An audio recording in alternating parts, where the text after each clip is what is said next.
Hello, everyone. I'm grateful to be bringing this presentation to you all today on the topic of community engagement at St. Norbert College. My name is Cody Zarnke, and I'm a senior here at SNC. During my undergrad, I've been immersed in multiple programs and roles involving direct service, community and civic engagement, service learning, and advocacy. And considering that this year's annual theme is prepared for every good work, we want to make sure that all new students are aware of the numerous opportunities on campus and in the community to engage in work, learning, and understanding that promotes the common good and facilitates personal and communal growth. But before we begin, I would like to take a moment to read out loud SNC's Land Acknowledgement Statement. So here at St. Norbert, we recognize and are grateful for the links that we share with De Pere and the Green Bay communities in both time and physical space. We wish to acknowledge the Indigenous community members that have contributed and continue to contribute to the well-being of its land and its peoples.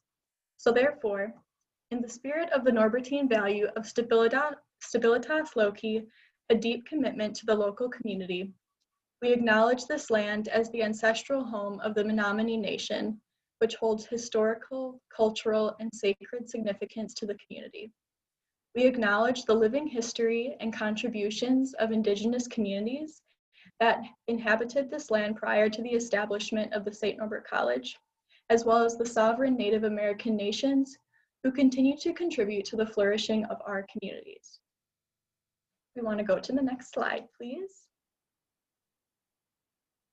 So this session is a collaborative effort to present a broader understanding of what service can look like between several centers on campus, each of whom will present unique opportunities to get involved on campus and open yourself up to a new way of understanding what service can look like. So over the course of this session, you will hear from the Sturzel Center for Community Service and Learning, the TRIPS program, the Norman Miller Center for Peace, Justice, and Public Understanding, the Leadership, Student Engagement, and First Year Experience, LSE, the Cassandra Voss Center, and the Emmaus Center for Spiritual Life and Vocation.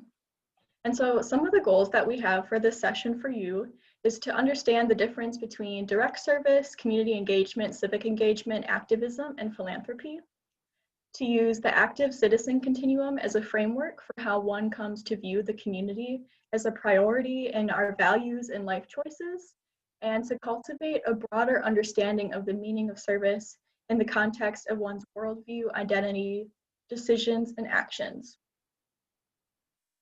So, to get us thinking about how we are called to respond to the world around us, I would like to open this presentation by sharing a poem with you all by Leslie Dwight called "What If 2020 Isn't Canceled?"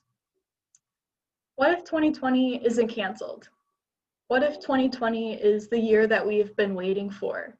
A year so uncomfortable, so painful, so scary, so raw, that it finally forces us to grow. A year that screams so loud, finally awakening us from our ignorant slumber. A year we finally accept the need for change. Declare change, work for change, become the change. A year we finally band together instead of pushing each other further apart. 2020 isn't canceled, but rather the most important year of them all. So we are going to return to this poem at the end of the session, but now I would like to turn things over to Jennifer Nissen, who will be telling us a little bit about Catholic social teaching and the significance of this year's theme, Prepared for Every Good Work. Thanks, Cody. Hi, everyone. My name is Jennifer Nissen. I work in the Sturzel Center for Community Service and Learning. And today I would like to share a little bit more about the themes of Catholic social teaching in order to provide context for the importance of service. Catholic social teaching is one of the most important ideas in the ongoing conversation between the teachings of the Catholic Church and everyday life experiences, interacting with political and historical movements, other faith traditions, and academics from around the world, Catholic teaching has something to say about the practical concerns that matter most to us, like justice and peace, mutual respect, and human rights. The Catholic Church doesn't claim that these ideals are unique, since they're shared by many other faith traditions, as well as other philosophical schools of thought. The most basic idea of Catholic social teaching is that every individual human has sacred dignity because all people have been made in the image of God. Several other important ideas naturally flow from that idea. If all persons have sacred dignity made in the image of God, it means there are no lesser humans. We are one human family sharing common dignity with far more in common than anything that might divide us. This is known as solidarity. If all persons have sacred dignity, that includes individuals and groups most easily overlooked, excluded, or marginalized in our society. Most notably, it includes the poor, with whom Jesus continually associated. Christ's choice of poverty and the favor he showed toward the poor is recognized as preferential option for the poor. If all persons have sacred dignity, their work also matters. The dignity of work and the rights of workers means that people should be treated fairly and with respect in the workplace. It also means that work itself can be seen as vocation, not just a way to earn a paycheck, but a way to exercise one's calling. If persons have sacred dignity, it means that they have universal and unalienable rights as humans. The universality of human rights means that we don't just claim them for ourselves, but we also protect them for others. In a sense, we have both rights and responsibilities as members of the human family. Further, we fulfill those responsibilities in the social context. We exist not just for ourselves, but also for each other. The Church's call to family, community, and participation means that we care for the fabric of our society and that we continue to contribute to each other's well-being, seeking the common good. Finally, as individuals, we are made in the image of God, and we recognize that dignity is in one another. We also show respect for the environment in which we live. This is for our sake, but also for the sake of our subsequent generations, but also for the care of creation, for creation's own sake, a sign of respect for the beauty and sacred character of this world. These themes really guide our work in service at St. Norbert College, and they provide a framework for thinking about our opportunity to impact our fellow human. Now I'd like to transition to something a bit more local. That's our college theme for this year, prepared for every good work. You might have heard it during orientation over the summer, or maybe even at Week of Welcome. Each year, the college selects a theme of focus for the year. This motto, prepared for every good work, is attributed to St. Norbert of Xanten himself, and continues to be the motto of the Norbertine Order worldwide to this day. When St. Norbert founded the order in Prémontré, France in 1121, his desire was to model the Norbertine order after apostolic communities which combine the active life of clergy and the contemplative life of monks. At St. Norbert College, the liberal arts tradition prepares students not only for their professional lives, but to have dialogue with diverse perspectives and beliefs. Additionally, a liberal arts education equips students with ways to think critically as responsible members of society. And service fits perfectly with this preparation. We're continually learning and taking an active role in our communities. In the next part of our presentation, Grace Knudsen from the TRIPS program will share a framework for thinking about moving toward active citizenship and learning as much as we can here in order to become prepared for every good work. Grace? All right, so I'm Grace Knudsen. I'm a junior here at St. Norbert. I work with the Emmaus Center along with the TRIPS program, and I'm here to talk to you all about the Active Citizen Continuum. The The active citizen continuum is basically a framework for how you view your development as a community engaged citizen, how you work towards active citizenship, which, as you can see, is where community becomes a priority in your values and in your life choices. You can see the framework here starts with being a member, a person who maybe isn't too concerned with what their role is in social problems. But as you move along the continuum through, community engagement, social issue education, just getting involved in your community, you move into the volunteer stage where you begin to think about social problems and you are well-intentioned, but maybe just not as educated about social issues and how to approach. Again, you can continue moving towards with education and getting involved with your community to being a conscientious citizen, a person who is concerned with discovering the root causes of social issues, asking why these issues occur and the foundations of those. And then finally moving towards active citizenship, where through your education here and the opportunities we have here on campus, community becomes a value and a priority in the choices you make in your life. Ideally, the active citizen continuum we look at as moving from the member stage to the active citizen stage, but it's important to remember that this is a fluid process. Sometimes you can move back and forth on the continuum just through how you look at social issues. Maybe you see yourself as a volunteer with one specific social issue because you've become engaged with it and you've learned a lot, but maybe in other issues you're only at the member stage because you haven't considered it. And you can move back and forth, as you go through your life and your priorities change, or as you're just maybe not getting as involved in your community. But here at St. Norbert, we are providing these opportunities for you to move from the member stage to the active citizen stage. Moving on from that, we can apply the active citizen continuum to SNC's mission. Our mission is St. Norbert College, a Catholic liberal arts college embracing the Norbertine ideal of communio, provides an educational environment that fosters intellectual, spiritual, and personal development.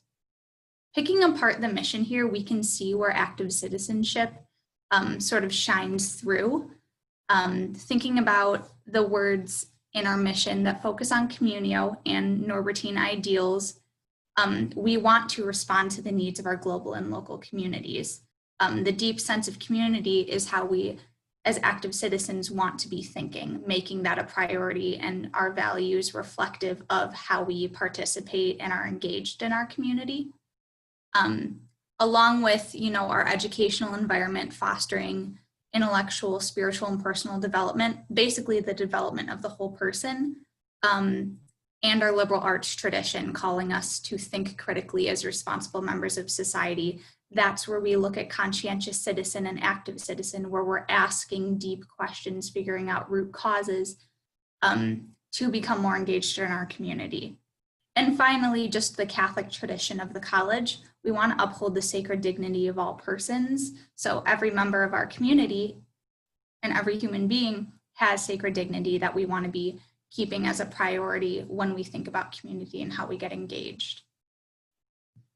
Moving on from that, I wanted to talk a little bit about the TRIPS program here at St. Norbert. The active citizen continuum and just active citizenship in general is a big framework for how TRIPS approaches our social justice education. The TRIPS program focuses on TRIPS, and that is an acronym, turning responsibility into powerful service. That responsibility comes from active citizenship. As a citizen, as a member of your community, you want to think about how you can turn that responsibility into powerful service. The way the TRIPS program works is we have participants, they sign up and they pick a specific social issue that they are concerned about or just want to learn more about.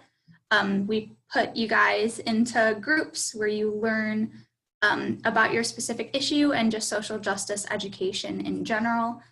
We do workshops about Catholic social teaching like Jennifer talked about. We talk about active citizenship and social justice, different ideas around that.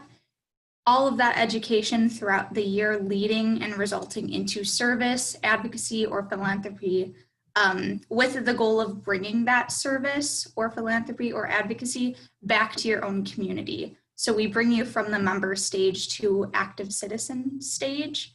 That's becoming a priority that you bring back to your local community and the college community after your TRIPS experience.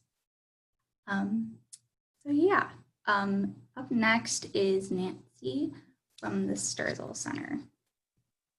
Thank you, Grace. That was great. And I hope all of you paid attention to the TRIPS program. That's one of the very strong and popular programs on our campus that students talk about as being a transformative experience for them. So thank you, Grace. We are the Sturzel Center for Community Service and Learning, and we hope to be the place you come to learn more about getting involved directly in our local community or in any of the programs that you're going to hear about today. Our local community is very important to us. We work closely as part of the Norbertine mission to reach out and really be involved with our local partners. We have 20, 30, depending on the project, 50 local partners that we want to connect you with and help you really get to know people in our community. Most of you were active volunteers in high school. We want you to continue that. Even despite COVID, we want you to be out there and paying attention to what the needs are in the community. We do that through many different programs, which I'll talk about in a minute, but want you to think about the importance of being involved and not just sitting on the sidelines. We have virtual opportunities that are posted on our website and many different programs, including the different student organizations that you learned about last week. So you'll hear about those in a little bit. Let's go to the next slide. The TRIPS program is just one of the programs we support in partnership with the Emmaus Center. But as you begin to think about where you want to live next year, we have programs you can do service with as part of your residential halls. Many of you are education majors and you're going to learn about service through academic service learning. You'll hear about that next. Throughout all these different programs, you'll find service is a very important part of the college. Just as the Norbertines work closely with the community, we will be working with the Norbertines this spring. You're going to hear about a habitat build, and the college is invited along with many of the Norbertine partners to help build a house in Green Bay. Hopefully you will bring all of your different gifts and talents to the many different service programs we have here on campus. One other tool I wanted to point out to you is one of our partners called the Volunteer Center of Brown County. If you're following along on your sheet, you'll see that they're one of the places you can go to find out about the hundreds of different ways you can connect with the community. Some things you might find out are about Big Brothers Big Sisters, or maybe the Boys and Girls Club. Some of the things that you won't see directly here on campus, you will find out about right here on this website for Brown County. So we hope you stop up on the mezzanine level and talk with us here in the Sturzel Center. We'd love to connect you to campus programs, to community programs, and even postgraduate service programs if you're thinking about Peace Corps or AmeriCorps. Speaking of which, I'm going to hand this off to Dr. Deirdre Egan-Ryan. She's the director of our service learning program, and also somebody who did a year of postgraduate service and one of our resources on campus. So she'll tell you more about service learning.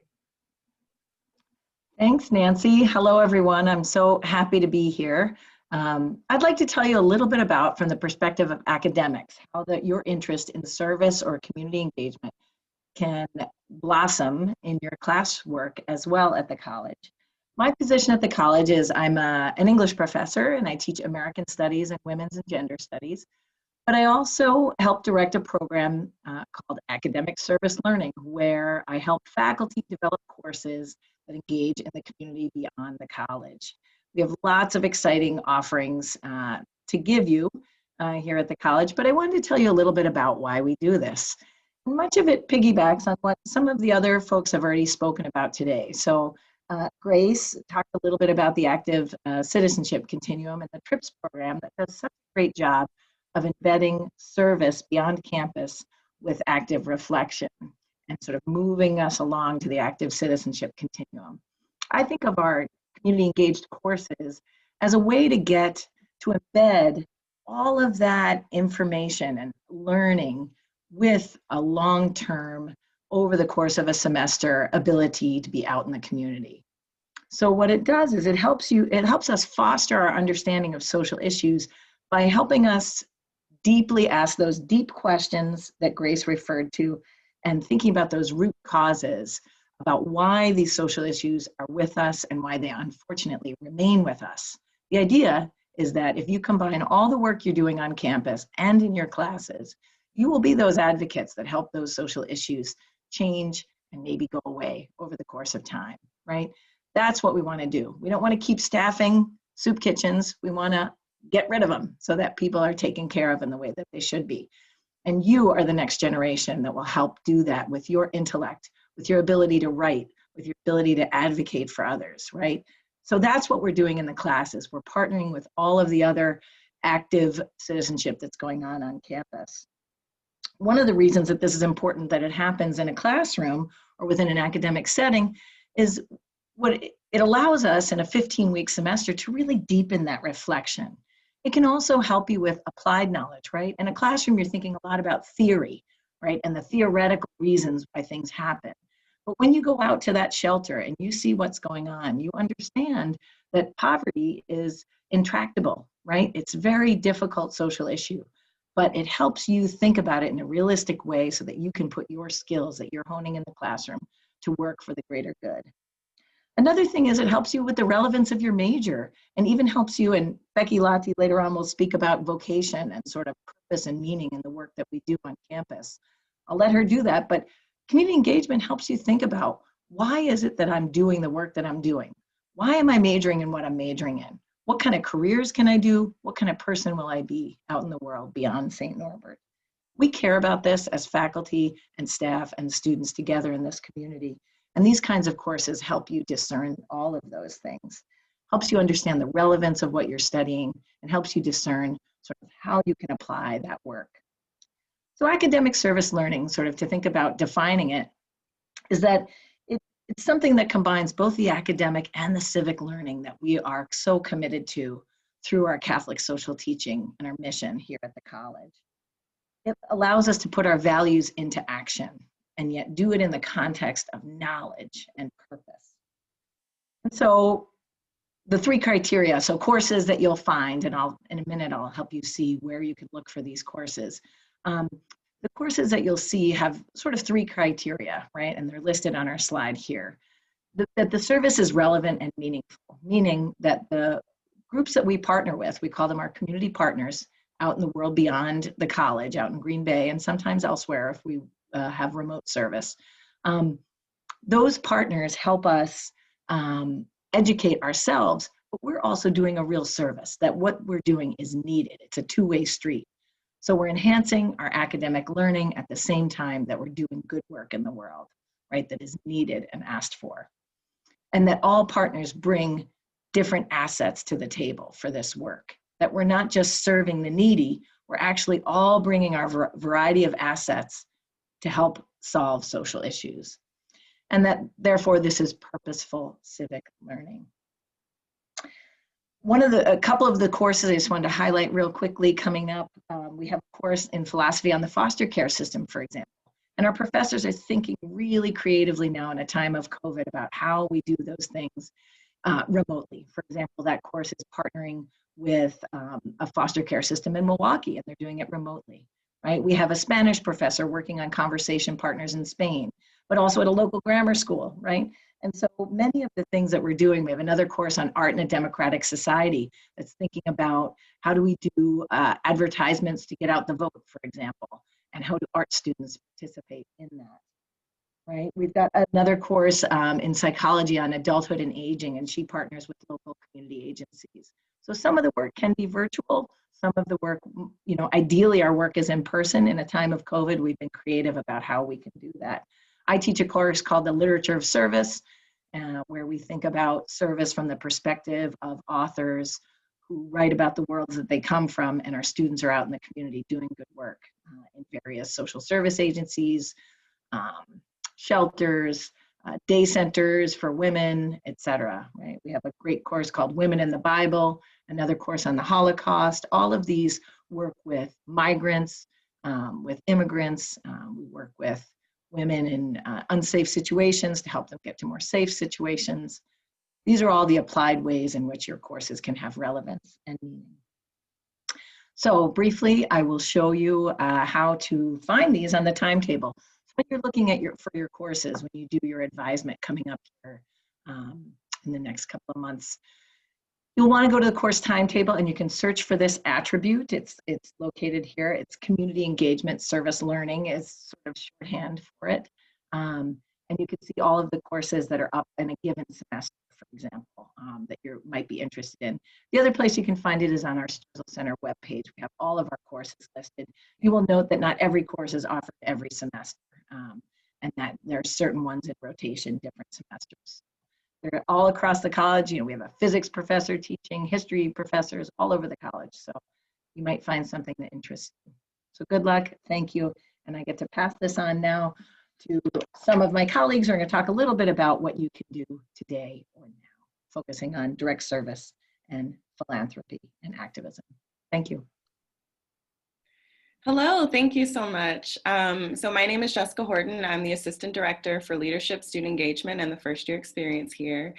And I get really excited to talk to students about how they get to co-create their ideal college experience through taking chances on different student groups that they might not have otherwise known about, and just getting engaged in many different ways. So there are 3 types of student organizations that are centered on service that I'll talk about today. Some of them are adjacent, and we'll get into that later. But really, we all know that students that participate in service, you learn more about yourself, you learn more about the folks that you're working with, you learn more about the organization, and you learn more about your community, and that's what we're all here for. So the first type of student org I'll talk about are student orgs directly engaged in service, and direct service is defined as acts that directly impact persons, animals, or parks. So thinking about some of the groups that we have on campus, Best Buddies, of which I was a part of when I was an undergrad, works directly with folks with intellectual disabilities. We have a new group that was started by a first-year student. This time last year, she had this idea to create a group called Pause for Pause. And what they do is they volunteer in animal shelters. Now, of course, that's going to look a little different this year, but it's still a really great organization.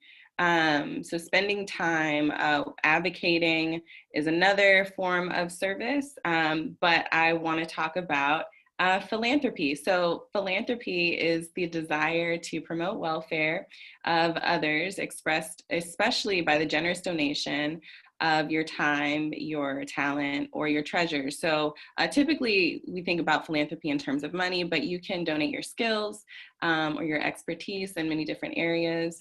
And so you'll find that many of our student organizations, specifically sororities and fraternities, will say, okay, our philanthropy is this.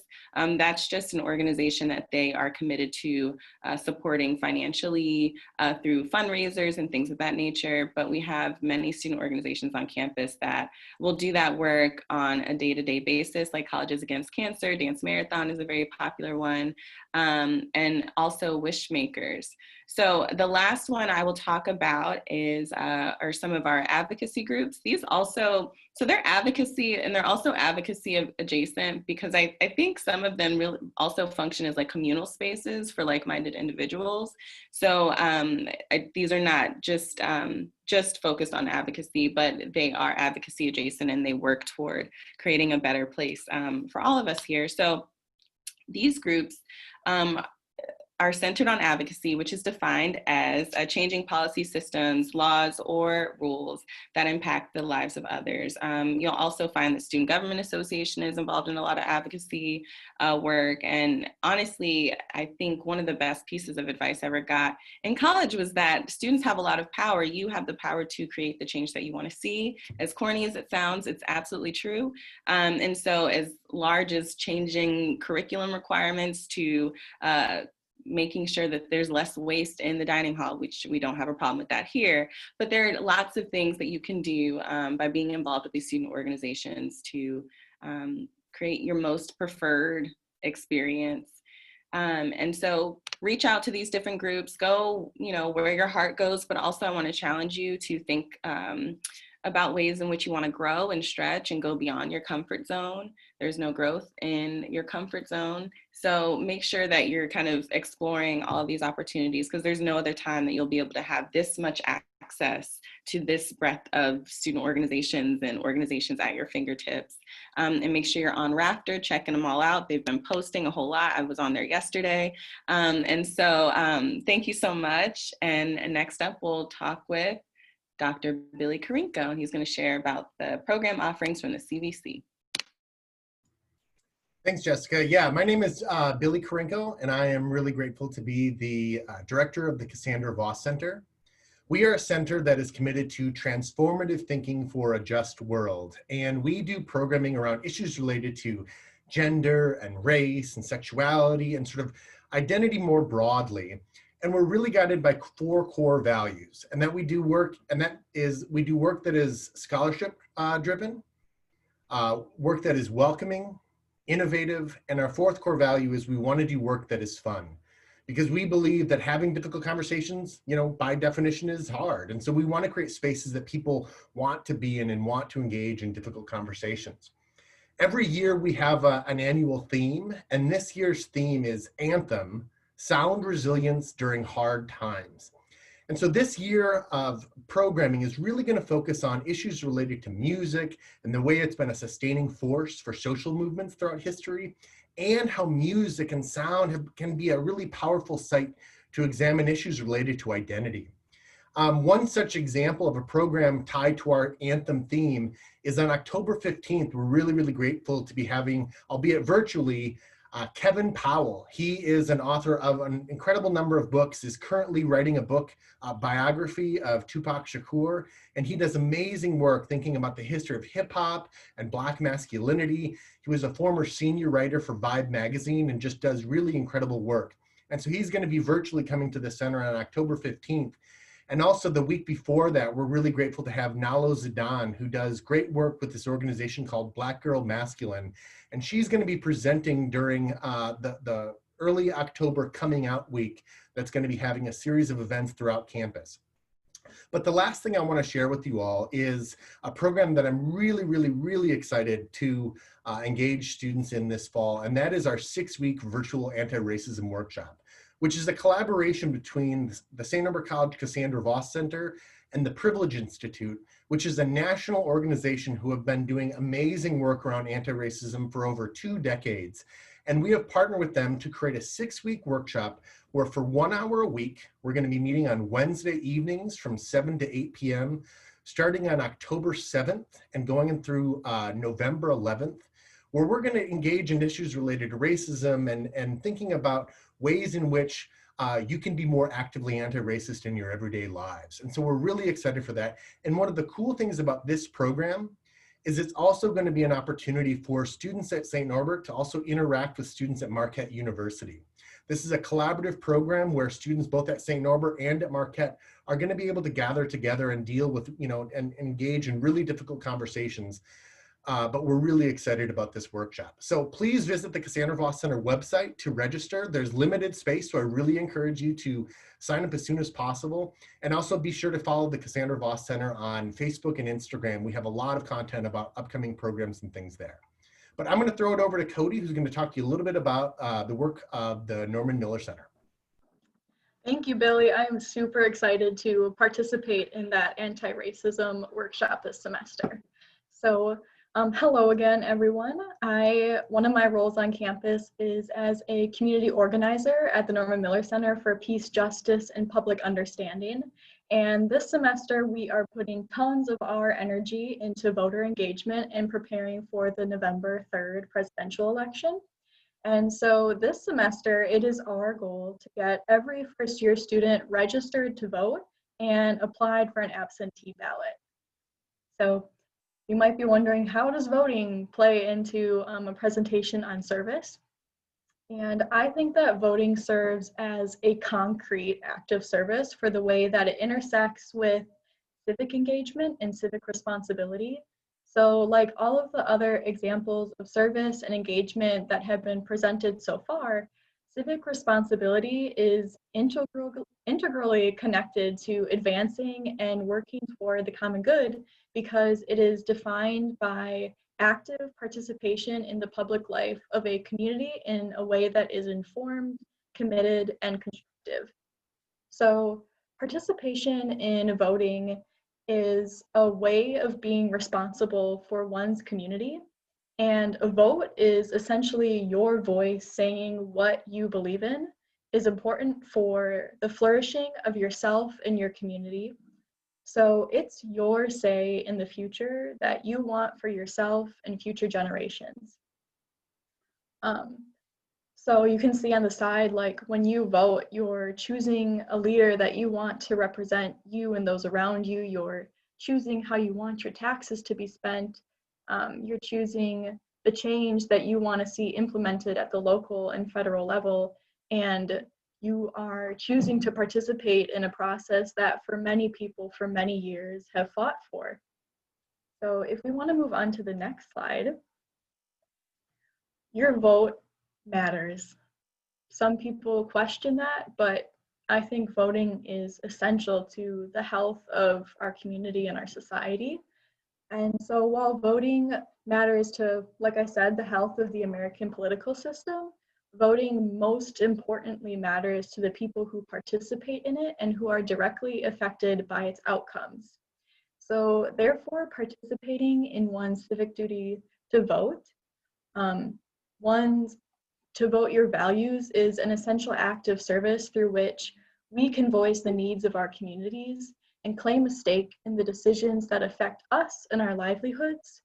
And therefore, our collective future depends on the decision we make while we're voting today. So I think voting your values is kind of voting for the common good and is an essential service that you can provide to your society by being involved and engaged. And I also want to mention, I mentioned in the last slide that when you're voting, you're participating in a process that for many people has been denied. And this year, 2020, marks the 100th year anniversary of women's suffrage and the ratification of the 19th Amendment. So we'll be seeing some celebrations about that around campus, but I think more than ever with this anniversary, it's so crucial that we use our voice and we vote. And also kind of a fun fact is that young people like us, Gen Z and millennials, this year will make up the largest percentage of eligible voters in this election at 37%. So this is our time, everyone. This is our chance to have our voices be heard. And so for questions on where and how you can vote in the 2020 general election, how to register, how to request and complete an absentee ballot, please visit the Norman Miller Center webpage under the tab Voting Information. There is so much good information here that is specifically tailored to the needs of St. Norbert College students and questions that will directly pertain to you and instructions that will directly pertain to you. And then in addition, My Vote Wisconsin is your one-stop shop for all of your voting needs. You should use this site to check your voting information, register to vote, request an absentee ballot, find your polling place, see what will be on your ballot, and update your name and address if need be. And registering to vote online literally takes like less than 10 minutes. And My Vote Wisconsin makes it so easy. And then requesting an absentee ballot is even faster once you have all your information in. You just have to have a picture of your Wisconsin ID. And so with that, I would like to say that if you have any voting questions, please feel free to email me directly. On your handout, we have sort of a breakdown of some of the resources and places on campus that you can go for more voting information.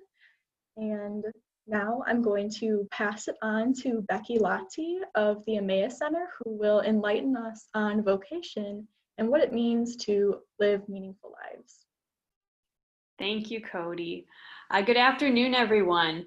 So as we come to the end of our exploration of ways that you can all get involved in service and community engagement while at St. Norbert and reasons why that's important, I'd like to talk just a little bit about the ways that they contribute to our search for meaning and purpose. So as I mentioned, or as Cody mentioned rather, I work with the Emmaus Center for Spiritual Life and Vocation. And although those two pieces are very much related, I want to touch on each one separately and how they relate to service and community engagement. So first of all, the spiritual life. When we talk about spirituality in the Emmaus Center, we're talking about the elements of spirituality that are common to all human beings across religious traditions and across different values and beliefs. And if you recall, spirituality is one of the 8 dimensions of wellness. So we're all spiritual beings. And I would argue that serving others helps us to grow spiritually. So when we think about growing in this way, these are some of the areas that we're talking about. And I think you'll see how naturally service and community engagement fit in. So first, we're talking about developing a sense of meaning and purpose. We're also talking about cultivating an ability to stay calm and peaceful in turbulent times, growing in compassion for others, and then acting on that compassion through service. And finally, developing an appreciation of other cultures and beliefs. So it's not hard to see when you look at these things how service and community engagement can promote growth in all of these areas. And it makes sense that our office would work with the Sturgill Center to lead the TRIPS program that you heard about, because service is such an important part of a rich spiritual life. Now, the other word in our title is vocation. And one of the most popular definitions of vocation is on the screen there. And it's described as the place where your deep gladness and the world's deep hunger meet. So we're called to use our gifts and the things that bring us joy in service to our communities. That's what that definition is getting at. Other words that you can use to talk about vocation are callings, purpose, or living authentically. And also make note that we have multiple callings. So we're not just talking about our jobs, but also vocation encompasses relationships, hobbies, volunteer work, anything that allows us to be our fullest and our best selves. Now, if you're a visual person, another way to think about vocation is the intersection of the answers to 3 questions. What are your gifts? What are you passionate about, or what brings you joy? And where does the world need you? And so you can see those represented by each circle in the diagram. And by engaging in service, you can explore all 3 questions. So sometimes service helps us to discover or develop a talent. Other times, service can help us to find something that truly brings us joy. And maybe both of those 2 things if we're lucky. And then, of course, there's that 3rd question: where am I needed? So service and getting engaged with the community, that opens our eyes to the world around us. It helps us to better understand the lives of other people, as well as the realities of injustice and inequity, the ways that our world needs to change, and how we might play a role in bringing that about. So on this Venn diagram, you can see a little star. That's sort of where the sweet spot is, the place where our gifts and our passions meet a need in the world, a place where we can find meaning and purpose and discover our callings. And through service, we might find that place where they all intersect, that place, to go back to the definition, where our deep gladness and the world's deep hunger meet. Now, if exploring these questions intrigues you, keep an eye out for a program called Navigate. It's a year-long small group program that explores vocation, and you can be a part of it during your sophomore, junior, or senior year. In fact, both Cody and Grace, the students who you've heard from today, were part of Navigate. And I'm going to turn it back right now over to Cody, who will then return us to the place where we began today, back to the poem that invites us to live meaningfully and purposefully.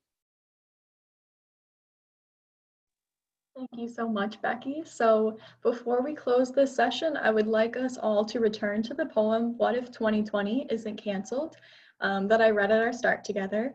And after hearing all of the different voices and perspectives on service in this presentation, perhaps you will look at this poem in a new light or gather some different insights.